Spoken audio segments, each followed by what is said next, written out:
Salut, je m'appelle Maude Ravenel et bienvenue à Direction Culture. Cette semaine, je vous amène à la Maison d'histoire de Terrebonne puisqu'il y a une exposition intitulée « Terrebonne, ses habitants, sa mémoire ».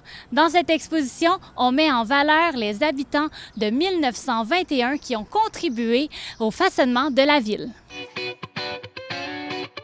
Madame Hélène Ayotte, vous êtes la co-commissaire de l'exposition. Pouvez-vous nous expliquer quel est votre rôle?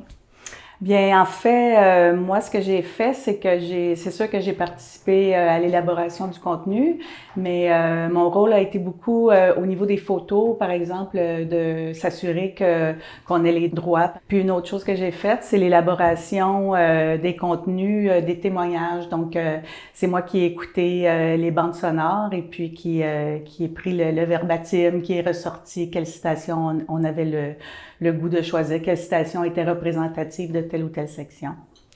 Puis là, derrière nous, on voit, il y a 26 personnes qui ont témoigné. Quand on écoute les vidéos, on peut voir une grande passion lorsqu'ils parlent de leur ancêtre. Oui, en effet, les gens de Terrebonne sont très fiers de leur ville. Donc, parfois, ils quittent Terrebonne, mais souvent, ils reviennent voir les gens qui connaissent ou les lieux qu'ils ont connus. Mais on voit que Terrebonne ne les quitte jamais. Donc, ils sont vraiment très attachés à leur ville, oui. Des gens venaient pour faire les témoignages. Mais on a eu aussi beaucoup plus de personnes qui sont venues partager des photos, tout ça, qui ont fait une séance de numérisation avec nous, donc qui nous expliquaient en quoi ça consistait, ces photos-là, ces documents-là. Puis nous, à mesure, on prenait en note qu'est-ce que les gens nous disaient. Parmi les gens ici, là, ceux qui parlent de leur ancêtre, lesquels se démarquent particulièrement? Est-ce qu'il y a des gens qui ont eu vraiment un impact majeur pour la ville? Ben en fait, la plupart, je vous dirais. Par exemple, on a Mathieu Maudy, qui est descendant direct de Mathieu Maudy, qui a ouvert la manufacture Maudy & Son, puis qui a fait vivre beaucoup de familles. On a ici Denise Ouimet-Oliva, qui, elle, est sûrement la première femme à avoir fait des études de médecine à Terrebonne, mais encore plus sûre, je croirais, qui est médecin spécialiste.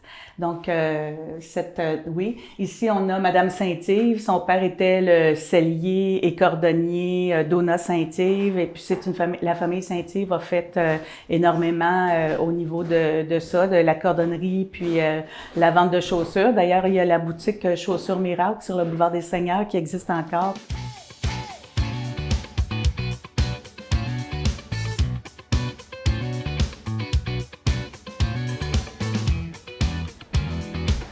Donc, lorsqu'on est dans la seconde pièce, on peut voir qu'il y a beaucoup de photos. Je vois que chaque photo a un numéro. Oui, ça, c'est un petit peu la lubie des gens de la Société d'histoire, parce que Overall n'aurait pas numéroté les photos. Ils voulaient tout simplement que la murale soit là pour mettre en valeur les témoignages, donc faire une espèce de collage impressionniste qu'ils avaient appelé. Mais nous, dans un souci d'exactitude au niveau historique, on leur a demandé de numéroter, puis on a une légende sur le côté qui dit qu'est-ce que les photos représentent, ils ont été prises à l'entour de quelle année, puis ils viennent de quelle source. Si on se dirige de ce côté-ci, on peut se rendre compte que c'est possible d'écouter encore certaines histoires. Qu'est-ce que c'est exactement? Est-ce que c'est des bribes d'histoire ici? Parce que là-bas, on a les longues histoires. Qu'est-ce que c'est exactement? En fait, les vidéos que vous avez dans la première salle sont une petite partie du témoignage entier des gens. Donc, les témoignages qui sont là proviennent des bandes audio. C'est du découpage qu'on a fait. On est allé chercher 3 témoignages environ pour chacun des thèmes de gens qui parlaient de ce thème-là en particulier. À travers l'exposition, on peut voir qu'il y a plusieurs objets d'époque, dont cette petite chaise berçante. D'où provient-elle? Eh bien, c'est une chaise berçante jouet qui a appartenu à un jeune enfant de la famille Masson. Donc, elle nous a été prêtée par la SODEC. Lorsqu'on se déplace, on voit plusieurs photos un peu partout. Tout le concept a été créé par le studio Overall. Oui, c'est vrai. Donc, pour eux, c'était important et pour nous aussi d'avoir une évolution au travers du temps. Donc, c'est pour ça que les panneaux ont des trous. Le principe est celui du pegboard. Donc, si à un moment donné, au bout de plusieurs années, on veut changer les boîtes d'artefacts de place ou on veut changer carrément d'artefacts, ben on peut changer ici, là, vous voyez, il y a une espèce de crochet en bois, donc on peut le changer de place.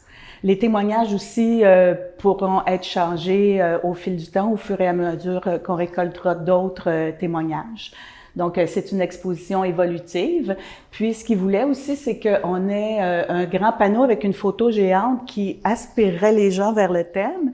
Puis, après ça, une fois les gens approchés, regarderaient le détail, donc les artefacts, puis aussi écouteraient la série de capsules sonores. Pouvez-vous nous indiquer jusqu'à quelle date les gens peuvent venir voir cette exposition?